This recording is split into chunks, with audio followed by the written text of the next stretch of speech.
live, and then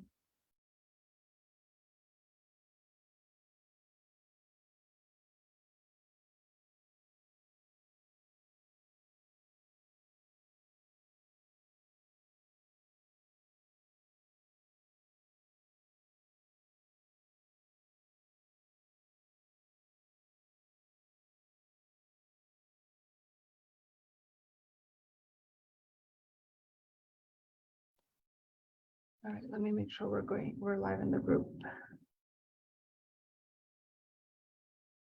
All right, we are. So welcome everyone. This is Sarabjit. I'm the host in this Facebook group and the YouTube channel. What we're going to cover today is how to have productive meetings, right? And effective meetings as business analysts and Scrum Masters. Oftentimes, I've heard so many of you guys ask me, like, how do we lead meetings effectively? All right, so the typical role of a business analyst or a Scrum Master, you're talking to stakeholders all day, every day, right? Most of the time, you guys are even leading sessions. So then how do you have productive meetings, to make sure that you're getting across and collecting the feedback and the requirements that you need to? So any thoughts on how you guys do that today, or how are you guys doing that today? Are you guys leading meetings today? I know some of you guys are. Yes, Sarabji. Yeah. Just before I could share my thoughts on that, I have a question. So, are you talking about how we prepare before the meeting, or like now this scenario has to do with when we're in the meeting? All of it. So how do you have productive meetings, right? What does that require? Does that require preparation? Do you just show up and talk about whatever you want with your stakeholders? How do you have meetings that are going to be productive and worthwhile for you as a business analyst or a Scrum Master, along with your stakeholders? So my approach is, this is what I pretty much use. Before scheduling the meeting itself, obviously we need to understand the context, what's going to be discussed in the meeting, because if you're organizing a meeting, you're trying to schedule a meeting, and for example, you want to get some requirements from some particular stakeholders, you also need to prepare your mind for them to know what they are coming to give to you at that particular meeting. That's right. So how do you do that? Based on the topic of discussions, I might send them a preparatory note. All right, so based on this meeting, this is what we're going to be discussing, and I expect you to come with the following informations and explain maybe this particular system to me, so they actually know and they're coming with whatever material they need to come for that meeting. That's how I usually do to prepare before a meeting. Okay, that's awesome. That's exactly right, right? So before you invite anybody or before you even hold a meeting, there's got to be some prep work ahead of time, right? You have to know, because most of the time, there may be project managers on the team, there may be product owners on the team, right? Depending on what work environment you're working on. But most of the time as business analysts, when we're gathering requirements or we're in the elicitation phase or the requirements phase, you guys are the ones that are leading those sessions. So it becomes really critical that you plan out what the topic and what it is that you're going to be talking about, right? And it's equally important that you share that information with your stakeholders so that they're also prepared to talk about those items and give you the requirements. And what often ends up happening is that because your stakeholders, if you share the agenda and objectives of the meeting, they may need to pull somebody else in, right? Because sometimes when you're working with stakeholders, they may not be knowledgeable about everything, and they may need to pull in other team members who are more knowledgeable about those topics. So that's another reason why you need to prepare in advance and have those topics aligned. What I'm going to go through today, you guys, is a PowerPoint presentation that walks you through how to have effective meetings. What do you need to do before you have that meeting? What do you need to do during the meeting to make sure that it's successful and effective and productive? And then also, what are you going to do at the end, right? Just because we talk to a bunch of people, your stakeholders, your product owner, and have an understanding of what it is that we're doing, do you just continue going forward and having meeting after meeting, right? So what is the proper way of having these meetings and documenting the discussion points? So I'll talk about those in just a second. So I'm going to go through the topics and then we'll leave Q&A towards the end. Share. This is probably not the right way.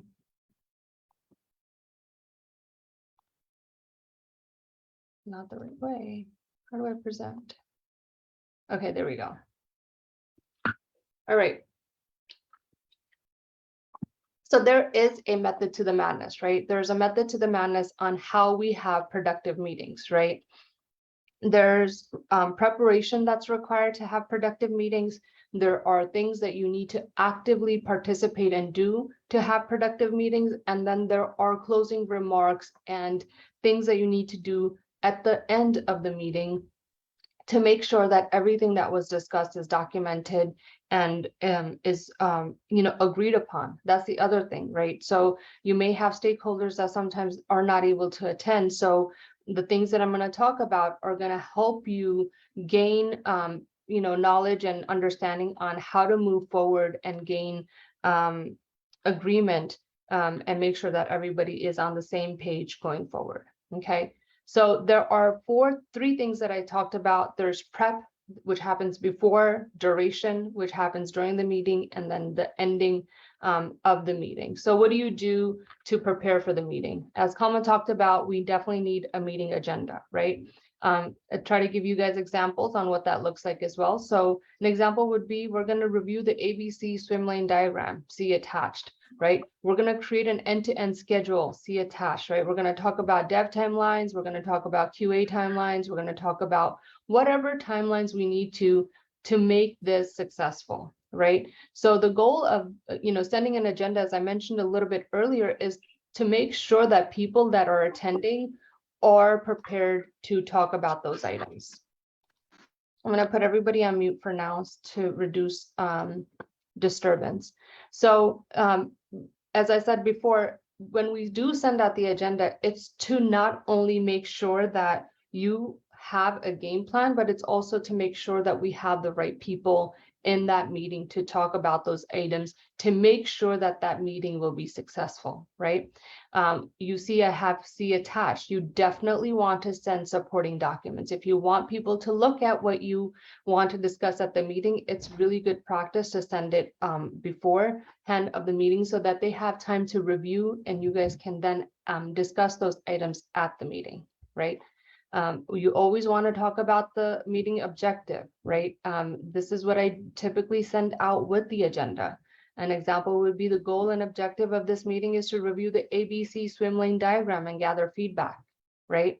Again, making sure that you yourself are prepared to talk about these items along with your stakeholders, right? It should not be a surprise to your stakeholders where you show up and you want to talk about something that they may not have enough knowledge or background on. Supporting documentations, as I mentioned earlier, that if you want them to review something, you need to send it in advance so that they have the time to review and provide feedback. And then meeting agenda, the agenda, meeting objectives, and supporting documents should be sent at least 24 hours in advance of the meeting. The earlier that you can send it, the better it is. But the rule, something that at least I go by is that you definitely want to send the agenda, the objectives, and the supporting documents at least 24 to 48 hours in advance of the meeting.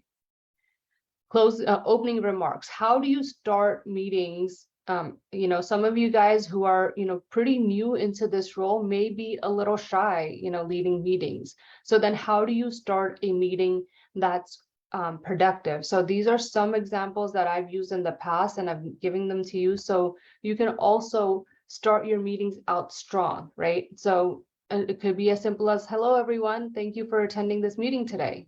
And then you start talking about your agenda items, right?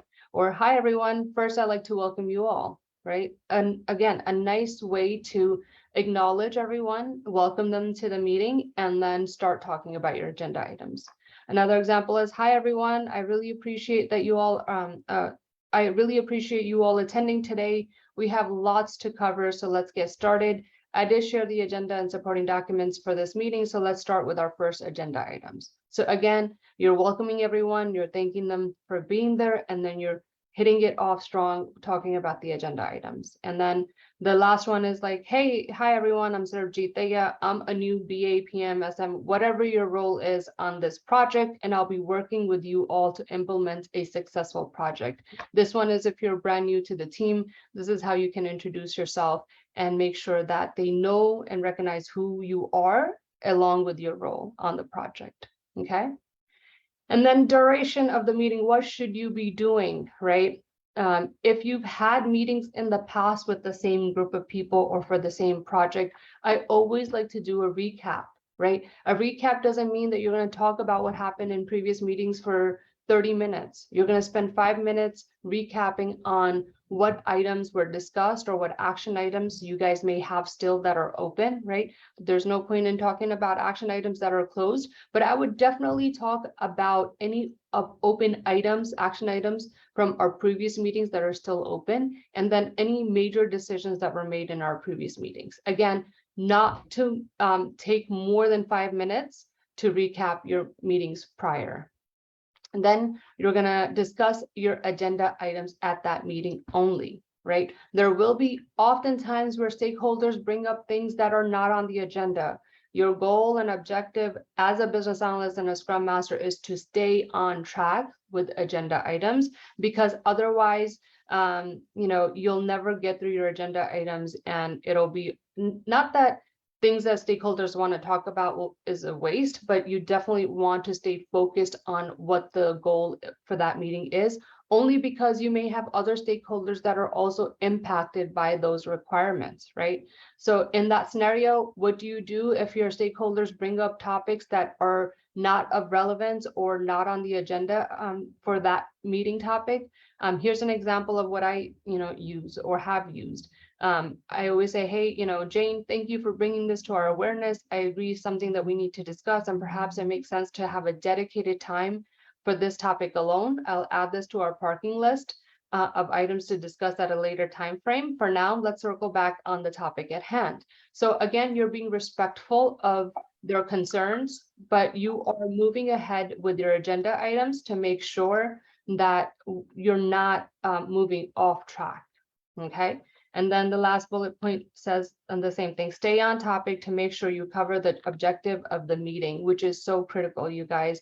If you become the business analyst and the Scrum Master that lets your stakeholders just talk about whatever they want to talk about today, it's not good for you, and it's not good because you'll be delayed in gathering all the requirements that you need and being successful in your role, okay?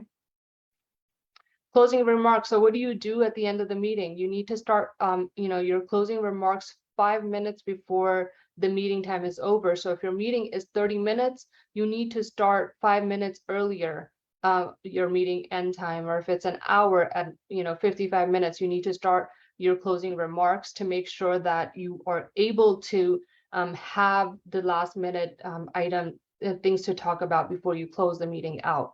So an example is, well, I think we made great progress in our agenda items. I'd like to recap decisions and action items and make sure I've captured everything, right? Your decisions are going to be things that you and your stakeholders have decided on, right? So these could be things like, we want the dashboard to have these data points, right? Those are decision points. Those are also your requirements, but you want to capture some of these items to make sure that they go on your meeting minutes, right? You may have action items. Or an example of an action item is like, Jane, I'll send you the ABC requirements for review and feedback. What does your ETA look like to finalize those requirements? Action items are anything that you need from somebody else, or somebody else needs to give to another team member, right? These are things that need to happen for us to be successful as a team. So as a business analyst or Scrum Master, it is your job to document what those action items are and track them until they're completed, right? Another example is, Jim, share the project plan for, XYZ project and understand the dependencies by close of business today, right? Or, as a business analyst or Scrum Master, you need to send everyone meeting notes along with updated supporting documentation by close of business today. So that's, another example of an action item. And then you need to send out your meeting minutes within 24 hours of the meeting, right? If you guys need templates of what meeting minutes look like, I can add those for you guys, but it is really critical that you send out your meeting minutes after your meeting within 24 hours to make sure that you're documenting decision points or topics of discussion that we talked about as a team, along with action items, right? Things that our team members need to do to make sure that we move on to the next step, and then we have agreement and we have decisions to keep moving forward on our project, right? And that's all I have. What questions do you guys have?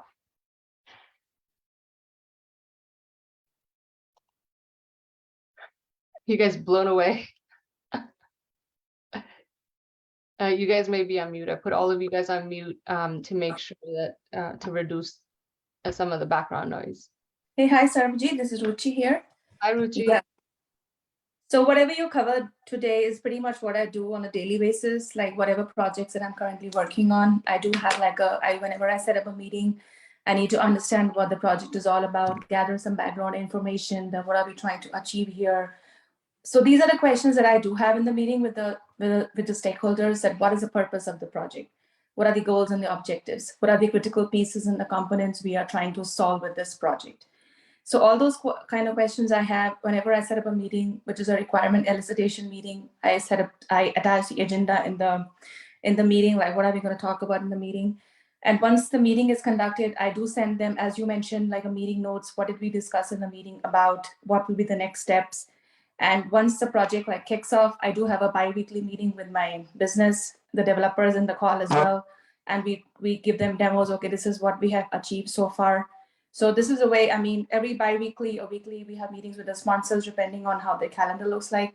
So we do have meeting and we give them updates on what we have achieved so far. And are we going to achieve the timeline that they are expecting? Any blockers we have? I mean, all those kind of updates we just give them in the meeting. That's great. Yeah. Mm-hmm. That's awesome. Hi, Sarabji. Hello. Yeah, it's Kamra. I have a question for you. So there are scenarios where I find it a little bit difficult. Maybe you can share how you do with that scenario to me and to everyone here. So a scenario where I'm in a meeting and I have 3 or 4 stakeholders and I am the one facilitating the meeting. Again, it's difficult to facilitate and take meeting notes on that particular meeting. I don't know if you've ever been in that scenario where it's kind of difficult for you to facilitate the meeting and take notes. So how do you do in those scenarios? So how do you facilitate the meeting and take meeting notes?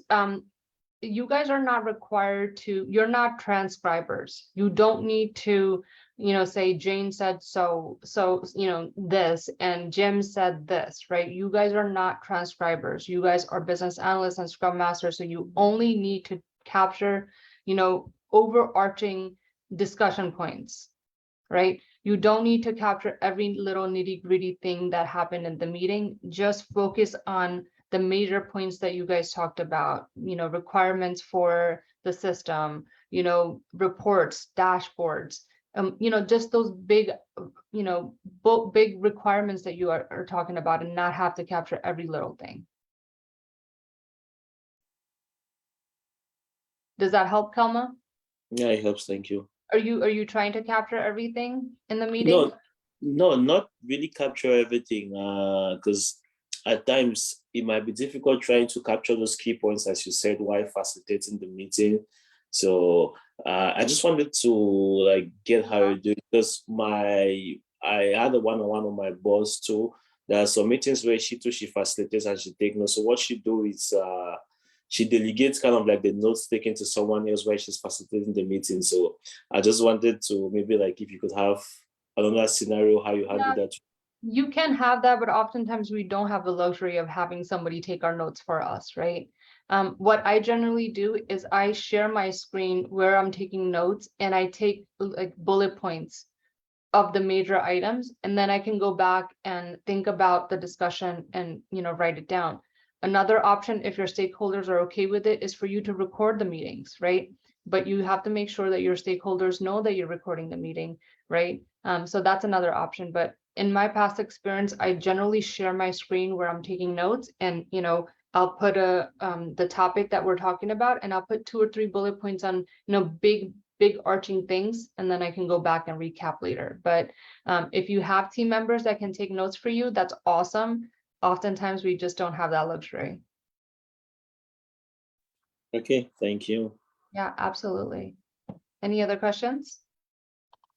A question in the comments or in the chat was, can we share the agenda on the screen while you're having the meeting? And that's absolutely okay, to make sure that you're on track to cover the agenda items and your stakeholders know what the agenda items are. That's absolutely okay. And what I actually do is when I share the screen with the agenda items, I make my bullets right under those agenda items to make sure that I have a recollection, right? Just high level, not everything, but just, bullet points right under the agenda items. And then I use that to send out as part of my meeting minutes. So I can recap on the agenda and items that are discussed.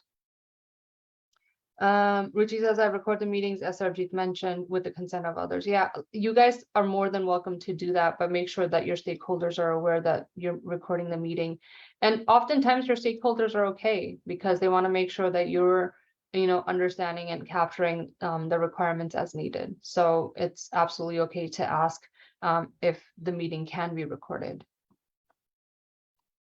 All right, any other questions?